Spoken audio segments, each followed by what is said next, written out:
Você ainda tem dúvida de como funciona uma constelação familiar sistêmica? Você ainda tem dúvida de como são esses campos de consciência na qual a gente atua quando a gente está trabalhando uma constelação familiar? Quais são as leis sistêmicas? Quais são as dinâmicas que estão ocultas? E como acontece uma constelação individual com bonecos? Então, fica comigo até o final desse vídeo que eu vou tirar muitas dúvidas para você. Eu sou Nádia Oliveira, eu sou psicóloga há 20 anos, consteladora sistêmica há 13 anos, formada pelo criador da técnica, o Bert Hellinger, e esse é o meu canal. Eu vou pedir para você curtir esse vídeo, se inscrever no meu canal para que mais pessoas possam se beneficiar e receber esse vídeo. Então vamos lá. Eu vou mostrar para vocês como as forças sistêmicas atuam sobre nós de uma forma tão profunda na nossa vida, na nossa história e também em todo o nosso sistema familiar. Eu sempre falo para os meus clientes, né? Eu não estou constelando só você, embora esteja só você aqui na minha frente, mas eu estou constelando todo o seu sistema familiar, porque todos do seu sistema familiar recebem essa informação, essa nova informação. Então vamos lá, imagine aqui em volta dessa família, o pai, a mãe e os filhos, imagine um grande guarda-chuva. E dentro desse guarda-chuva, aqui permeando essas pessoas, passando por elas, né? Um campo de informação. Que informações? Todas as histórias vividas por esses familiares. Então, as histórias vividas pelos filhos, pelos pais, pelos avós, pelos bisavós, pelos tataravós. As pessoas morreram, mas tudo o que foi vivido permanece aqui dentro desse campo de informação. Todos os sentimentos, emoções, todos os sonhos, todas as conquistas, também todas as perdas, todas as dores, todos os lutos, né? Tudo fica aqui dentro ainda. Né? E a gente acessa essas informações da nossa família sem que a gente tenha consciência disso, né? Então veja, a psicologia explica, a filosofia explica, talvez a neurologia também explique que muitos dos pensamentos que passam pela nossa cabeça, coisa de 3 a 5% dos pensamentos que eu tenho hoje são meus pensamentos, né? Todo o resto, os 95, 97% de coisas que eu penso e às vezes até que eu fico o dia todo pensando, não são meus. São pensamentos que estão aí no coletivo. Às vezes também sentimentos, e nesse coletivo, principalmente desse pequeno coletivo que é o campo do nosso inconsciente familiar, né? Jung falou aí do inconsciente coletivo, né? Que ele é comum a toda a humanidade, com seus arquétipos, com suas ideias, mas Bert Hellinger, que é o criador da técnica da constelação, fala desse inconsciente familiar. E imagine esse guarda-chuva como fosse o nosso corpo. Veja, o meu corpo, né, que tem os órgãos internos, ele tem um funcionamento, uma inteligência que faz ele funcionar de uma forma automática, que eu não preciso conscientemente mandar o meu coração bater, mandar o meu estômago digerir, mandar o meu rim filtrar o sangue. Existe uma inteligência que é inconsciente para mim, mas que cuida disso tudo. E nesse campo, né, de consciência, existe uma consciência também inteligente e acima de cada membro e que tem as suas próprias leis ou o seu próprio funcionamento. A primeira lei, né, desse campo sistêmico é a lei do pertencimento. O que quer dizer isso? Que todas as pessoas que nascem dentro dessa família têm o direito de pertencer. E essa grande inteligência, ela vela para que isso aconteça, ou seja, para que ninguém seja excluído. O que acontece é que, apesar dessa consciência coletiva não permitir a exclusão, eu, na minha consciência pessoal, faço exclusões baseadas nas minhas crenças, nos meus valores, nas coisas da minha cultura. Então, por exemplo, quantas famílias que excluem, por exemplo, um pai alcoólatra, né? E mesmo que esse pai não vá embora ou não seja mandado embora, mesmo que ele continue nessa família, né? Mas ele é olhado pela mãe, ele é olhado pelos filhos de uma forma como que o desvaloriza, de uma forma que não lhe dá tanto direito de pertencer, como quem diz, né? A minha mãe sim, a minha mãe é uma lutadora, a minha mãe é ela que criou a gente, ela que era trabalhadora.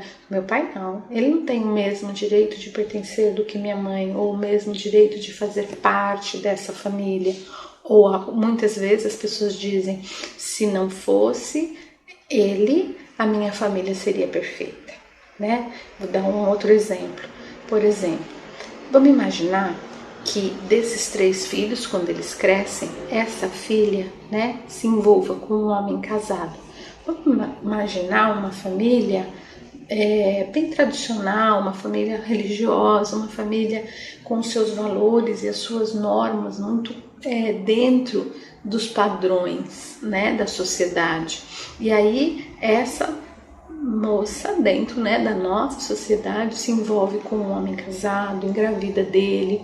Vamos imaginar que ele não deixa a família dele, né?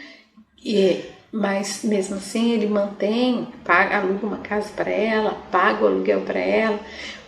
Vamos imaginar que ela até possa ajudar financeiramente a família dela, mas se acontece uma coisa parecida com isso, como que eles olham para ela? Como que essa mãe vai contar da filha dela para os parentes dela, para os vizinhos dela, para as pessoas? Talvez ela diga, esse meu filho é muito trabalhador, ele tem muita dificuldade, mas a vida é dura mesmo, mas ele tem a família dele.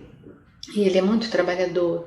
Talvez ela diga do caçula, ele sim vai dar alegria pra gente, ele conquistou coisas, ele é estudioso, ele não deixou escola, né?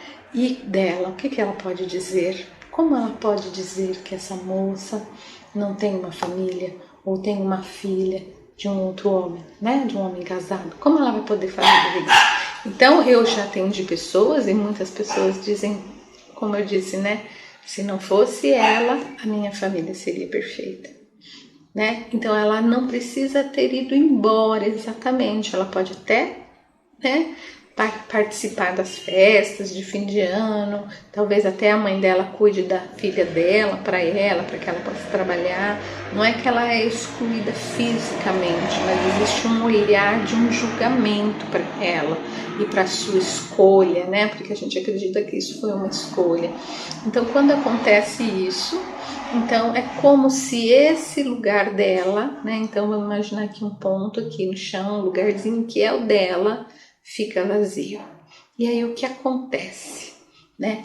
Como esse campo sistêmico diz, ninguém pode ser excluído, então agora ela vai ser representada por uma pessoa que vem depois, uma pessoa que vai ter a forte tendência a viver a mesma história que ela, né? Eu vou mostrar para vocês como é isso.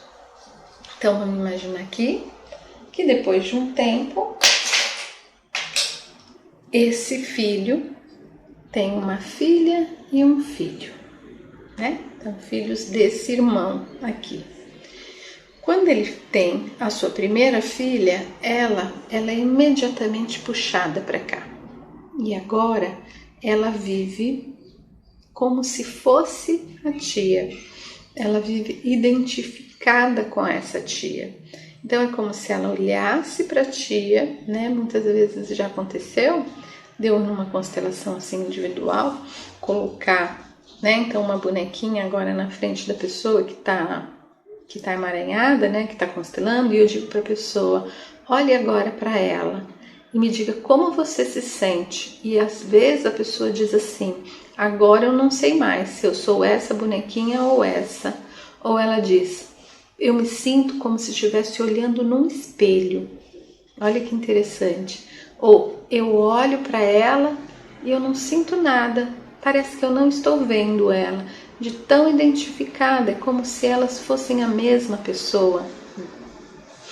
Então, ela vive essa sensação. Então, veja, se essa moça aqui vem fazer uma constelação, ela pode me dizer várias coisas, né? Como é a forma como ela se sente identificada com ela, mesmo sem saber. Talvez ela tenha como sensação e como um sentimento de não ter outras escolhas, quando ela me diz assim, Nádia, eu sempre tive na minha vida, desde que eu era pequena, uma sensação de que o meu pai, de que o meu irmão, de que a minha família olhavam para mim como se eles esperassem o pior de mim, ou como se sempre eu fosse fazer alguma coisa errada, como se eles estivessem esperando isso de mim. Ela tem uma sensação, né, quando ela está aqui, junto com o irmão, ela diz assim, eu tenho uma sensação que o meu irmão, ele não me aceita muito. Eu sempre me senti meio excluída, eu sempre me senti meio rejeitada, que é a sensação dessa tia, né, que foi excluída da família e que foi rejeitada. Outra coisa que acontece com ela é que quando ela sai daqui do lugar dela de filha e vem aqui para o lugar da tia, ela viola a segunda lei. Então, a primeira lei desse campo sistêmico é o pertencimento. A segunda lei é a hierarquia. Então, dentro da hierarquia, os filhos ficam no lugar de filhos, os pais ficam no lugar de pais. Então, ela, quando ela está aqui, ela sai do lugar dela de filha e vem aqui para o lugar da tia, ela se sente do mesmo tamanho que o pai dela. Quando ela se sente igual ao pai, né, no nível da hierarquia, é muito difícil para ela obedecer o pai. É muito difícil para ela olhar para o pai e perceber nele uma figura de autoridade, ou uma figura de proteção, ou uma figura paterna mesmo, que apoia ela e que sustenta ela. Então ela não sente essa sensação em relação a ele. Então é muito difícil para ela obedecer o pai. Então quando o pai fala para ela alguma coisa, filha, faça isso dessa forma, por que você não faz assim? Ela diz, quase igual a gente diz para irmão, né? Irmão não manda na gente, eles dão ideias, nos aconselham. Então ela sente assim, é como se ela dissesse para esse pai, não, eu faço como eu bem decidi, né? Se você pode escolher a sua história, eu posso escolher também a minha. Ou então, cuide da sua vida que eu cuido da minha, né? Então ela fica nessa sensação. E isso acontece às vezes, mesmo quando a criança é muito pequena, ela não consegue obedecer. Então, e quando ela olha para o pai, ela vê como um irmão. E quando o pai olha para ela, ele também vê como um irmão. Então, muitas vezes, pai e filho brigam como se fosse do mesmo tamanho, de igual para igual. O pai também não sente assim uma sensação de que deve proteger, que deve acolher. Ele sente como se fossem realmente do mesmo tamanho.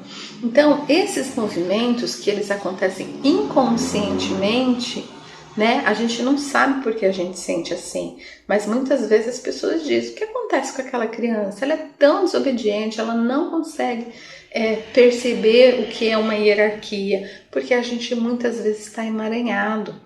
Então a gente vai sendo movimentado por esse campo. Então não existe muita escolha, né? Então ela sente essa sensação em relação ao pai.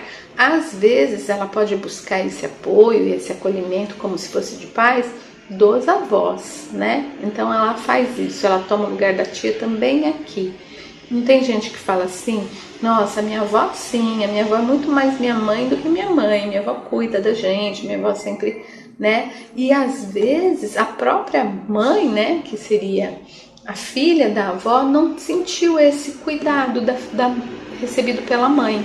Às vezes a avó cuida muito mais da neta, como se a neta fosse filha, do que da própria filha, porque muitas vezes a filha também não está aqui nesse lugar de filha. Então, se ela está aqui no lugar de mãe da mãe, e aí a neta vem e sobe para cá, então tá todo mundo fora do lugar, né? Então a mãe pensa que manda na própria mãe e a neta sente que é filha da avó. Então olha só quanta confusão que acontece quando acontecem os emaranhamentos, né? Então nós somos movimentados por essas informações que estão aqui dentro desse campo e que estão confusas dentro desse campo. Então não são tantas nossas escolhas na forma como a gente vai se posicionar ou como a gente vai se relacionar. A gente, né, nós somos movimentados para ocupar lugares que estão vazios, né, e se sentir como os excluídos. Olha só. O que mais que acontece com essa menina que agora que ocupa o lugar dessa tia, né? Então que essa tia, né, que se envolveu com um homem casado, essa aqui vai ser movimentada para ir seguir o mesmo destino. Como é isso? Imagina quando ela começa a ficar adolescente, quando ela vira, né? E a gente, quando está adolescente, quer um relacionamento, quer ter um namorado, ela vai se interessar e vai se apaixonar pelos namorados das amigas, né? Ou com rapazes que já são comprometidos. Quando ela cresce, quando ela vira uma mulher adulta, então se ela vai numa festa, pode ter vários rapazes podem se interessar por elas, mas ela não enxerga, né? Aí funciona também a nossa mente que nos limita, né? Então, da questão da PNL, das nossas crenças, né? Limitantes. Então, eu não consigo enxergar essas pessoas que estão solteiras e que estão interessadas em mim, mas eu consigo olhar lá no fundo do salão um rapaz que olha para mim e eu imediatamente me sinto atraída por ele. Quando eu me sinto atraída por ele, né? Eu sou movimentada por essa lei. E é claro, um homem casado lá. E ele também se sente atraído por ela por questões do seu próprio campo sistêmico. Então vamos imaginar que lá no campo sistêmico dele, né? O pai dele traía a mãe e ele julgava muito esse pai e dizia para esse pai: nunca vou fazer isso com a minha esposa, né? Por outro lado, inconscientemente, ele diz: pai, eu faço como você, por amor a você. E agora ele se atrai por essa moça. E não tem fuga, não tem como eles se esquivarem disso, né?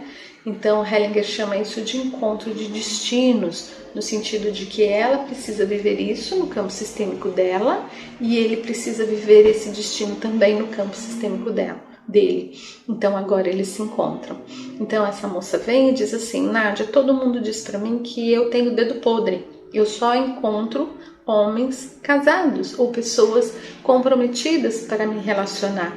Então o que acontece? Você acha que essa pessoa, né, que essa pessoa que vem buscar ajuda, ela quer isso? Ela quer se apaixonar por um homem casado? Não, as pessoas têm os seus sonhos, os seus ideais, né? Então eu acredito que desde pequena, quando ela brinca lá de casinha, ela brinca e pensa em se casar, em ter uma família, como quase todas as meninas, né? Mas o destino vai movimentando ela para esse lugar, então não é uma escolha. Por isso que o Hellinger fala que a gente tem pouco livre-arbítrio. Quando a gente está sendo movimentado, né, por essas forças, a gente não tem muita escolha, né? Então não temos livre-arbítrio nesse sentido. O livre-arbítrio acontece quando a gente consegue se desemaranhar, que é quando o que nos movimenta vem à luz, a gente traz isso à consciência. Então, qual seria a solução? Que essa sobrinha, né, olhe então agora para essa tia e olhe ela até que ela consiga percebê-la como alguém diferente de si mesma, né? Então, muitas vezes a gente precisa repetir a frase, né, dela dizer: eu vejo você, titia, até que ela olhe e até que ela veja, né? Talvez também o pai dela tenha que olhar para essa irmã e talvez ele tenha que dizer, ele olhar para a filha e para a irmã, até que ele consiga separar também uma da outra, né? Na sua sensação, na sua percepção. E talvez ele possa dizer para essa filha: filha, eu andei confuso, eu olhava para você e via minha irmã. Mas agora eu vejo, você é só minha filha e ela é minha irmã mais velha, ela também faz parte. né? Então a gente vai fazendo esses movimentos, essas frases que vão trazendo solução, esses movimentos que fazem com que a pessoa que está excluída volte a pertencer na sua dignidade, sendo respeitada no seu destino, né? E no peso que ela carrega. Porque para você viver um destino assim, onde você se sente julgada, se sente discriminada, se sente desvalorizada, é preciso também de uma força, né? Para você carregar isso, muitas vezes carregando histórias que vêm se repetindo de muitas gerações. Então, até que essa pessoa, né, que foi excluída, volte a pertencer, isso vai sendo repetido por muitas gerações, de forma semelhante, né, de forma parecida, em que os destinos são repetidos. Gente, não é idêntico, igualzinho, mas são de formas bem semelhantes, né? Que simbolicamente representem a mesma coisa, né? Essa sensação e esse sentimento de rejeição. Então, quando esse irmão agora vê, quando os pais também podem olhar para isso, né? Quando às vezes a gente consegue perceber que lá atrás também houveram histórias que desencadeiam esses acontecimentos, né? Então agora ela pode voltar a pertencer. Então quando ela volta para o lugar dela e ela ocupa, né? Então vamos imaginar lá aquele lugarzinho aqui desenhado, então que a sobrinha estava lá, mas agora ela entra no lugar dela.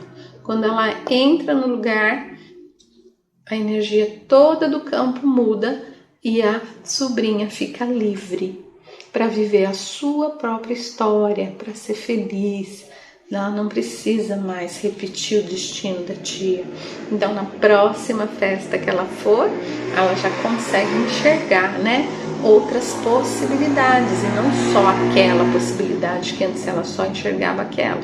Agora ela consegue enxergar todas as possibilidades. E isso vai acontecer em muitos sentidos, né? Então, esse foi só um exemplo. Eu vou gravar outros vídeos, eu vou mostrando outros exemplos para vocês de como a gente consegue. Muitas vezes a gente fica bloqueado, a gente fica limitado na nossa capacidade de ver as oportunidades que a vida tem para nos oferecer. A vida, né, tá aí para todo mundo.